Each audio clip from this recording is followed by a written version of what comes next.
Manipulation, trahison et meurtre. Préparez-vous à un voyage intense à travers les histoires des femmes les plus infâmes de la Bible.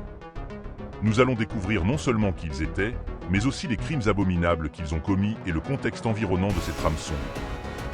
Si vous êtes intéressé par des histoires intrigantes et remplies de drames, n'oubliez pas de laisser votre like et de vous inscrire à la chaîne pour vous aider à partager ces contes fascinants. Troisièmement, sur le podium des pires femmes de la Bible, nous avons Hérodia. Pour comprendre la gravité des actes de cette femme, nous devons d'abord explorer l'histoire de Jean-Baptiste. Jean-Baptiste n'était pas un prophète quelconque. Il était connu pour son caractère audacieux et charismatique. Il a commencé à prêcher dans les régions autour du Jourdain avec un message révolutionnaire, appelant les pécheurs à se repentir et à se tourner vers Dieu.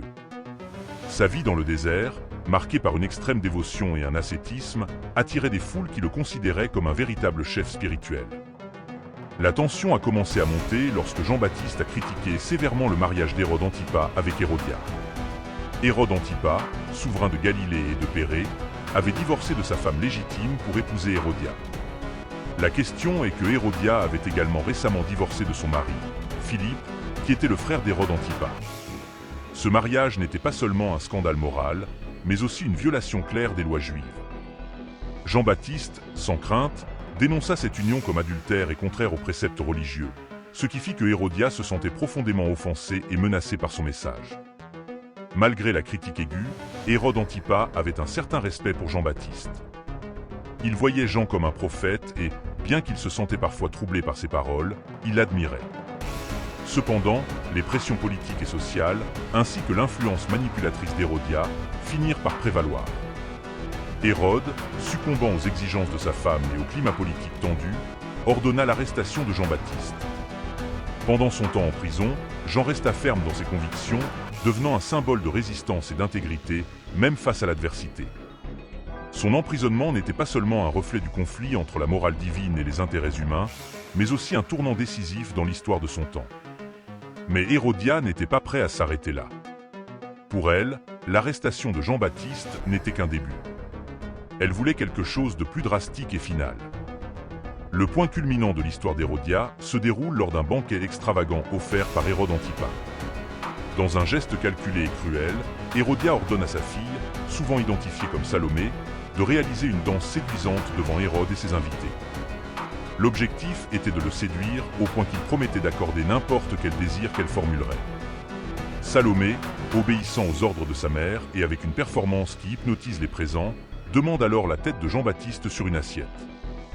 Hérode, bien que réticent et sachant que sa promesse était une erreur, se voit contraint de tenir son vœu pour ne pas déshonorer la parole donnée. Craignant la réaction des invités et le scandale éventuel, il cède à la demande macabre. Ainsi, l'histoire de Jean-Baptiste arrive à une fin tragique et violente, marquée par la trahison et la cruauté d'Hérodia et sa quête implacable de vengeance. Deuxièmement, sur notre liste des pires femmes de la Bible, nous avons Athalia. L'histoire d'Athalia commence dans les coulisses du pouvoir de Juda. Elle était la fille d'Achab et de Jézabel, deux noms qui portent déjà un lourd bagage d'instabilité politique et spirituelle. Son fils, Achazia, gouvernait courageusement le royaume du Nord. Mais environ un an plus tard, Achazia, roi de Juda, et Jéhoram, roi d'Israël, rencontrèrent un destin tragique entre les mains de Jéhou, le commandant de l'armée des Israël. Dans sa quête du pouvoir et du changement, a éliminé ses dirigeants, et avec cela, la situation politique est devenue encore plus volatile. Avec la mort de son fils, Athalia est confrontée à un scénario chaotique. Aucun des descendants d'Achazia n'était assez âgé pour assumer le trône de Juda. Considérant cela comme une chance de se consolider au pouvoir, Athalia a pris une décision audacieuse et risquée. Elle s'est emparée du trône, défiant toutes les attentes et traditions de l'époque. Son ambition n'avait pas de limite. Lorsqu'Athalie prit le pouvoir, elle se rendit compte que la race de David représentait une menace significative pour son trône nouvellement conquis.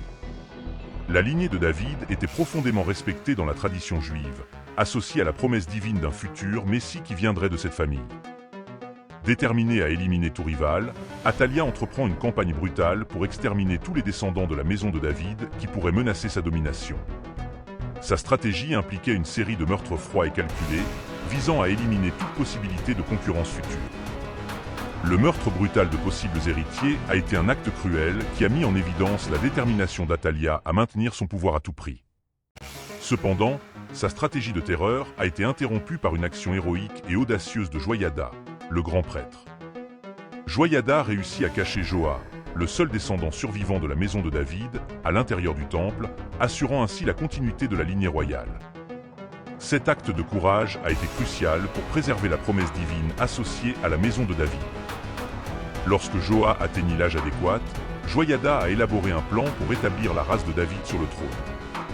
Il a organisé une cérémonie publique pour couronner Joa comme roi, révélant au peuple son héritier légitime.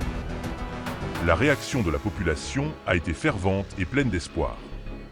Athalia, en remarquant le mouvement de restauration, déchira ses vêtements et cria désespérément « Trahison ! La trahison !»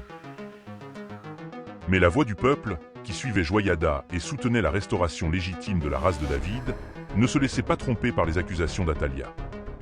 Le moment de l'ascension de Joa au trône fut un moment crucial dans l'histoire de Juda. Athalia fut capturée hors du temple, ramenée au palais royal et y trouva sa fin. Le deuxième livre des rois, chapitre 11, verset 16, raconte sa mort, mettant ainsi fin à un règne rempli d'intrigues et de violence. Maintenant, en haut de notre liste des femmes les plus cruelles de la Bible, nous trouvons Jézabel, également connue sous le nom de Jezébel.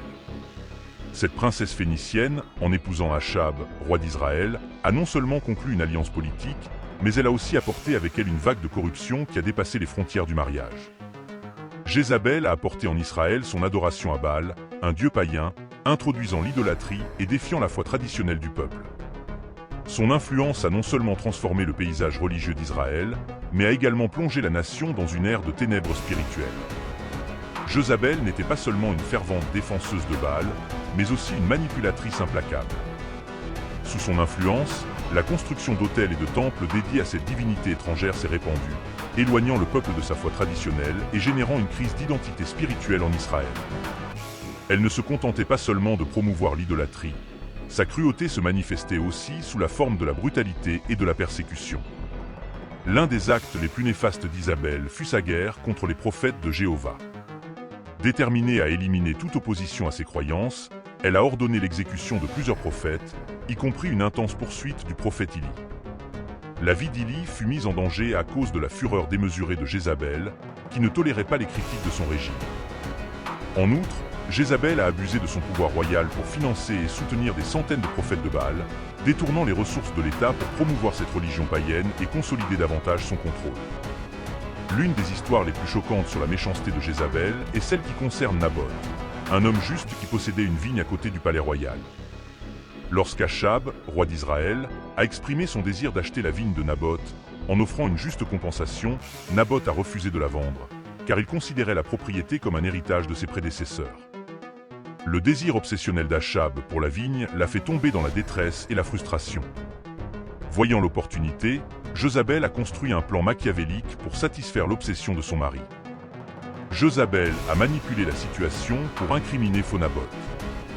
Elle a organisé un plan de trahison, appelant de faux témoins pour accuser Naboth de blasphème contre Dieu et contre le roi. Le plan malveillant a abouti à la condamnation de Naboth et à la lapidation à mort sur la base d'accusations fabriquées. La cruauté de cet acte révèle non seulement la perversité de Jézabel, mais aussi la profonde corruption morale qui caractérisait le règne d'Achab et l'atmosphère en Israël. La justice divine ne tarda pas à se manifester. Le prophète Élie, remplissant son rôle de porte-parole de Dieu, confronta Achab et Jézabel, annonçant le jugement divin qui leur reviendrait par la mort de Naboth. Élie a prophétisé que les chiens allaient lécher le sang de Jézabel dans la ville de Jéril, une prédiction qui évoquait la sentence divine contre la méchanceté de la reine. Le sort de Jézabel fut aussi dramatique que sa vie. Après la mort d'Achab, son fils Jéhu monta sur le trône et, poussé par une mission divine, il confronta Jézabel. La reine essaya de le séduire par son astuce et sa manipulation, mais la justice divine prévaut. Jézabel fut jetée par une fenêtre par un officier du roi et son corps fut dévoré par des chiens, exactement comme cela avait été prédit dans la prophétie d'Élie. J'espère que vous avez trouvé l'histoire d'aujourd'hui fascinante. Laissez dans les commentaires de quelle ville vous regardez cette vidéo et n'oubliez pas de vous inscrire à la chaîne pour aider à diffuser notre travail. Embrassez-vous et restez avec Dieu.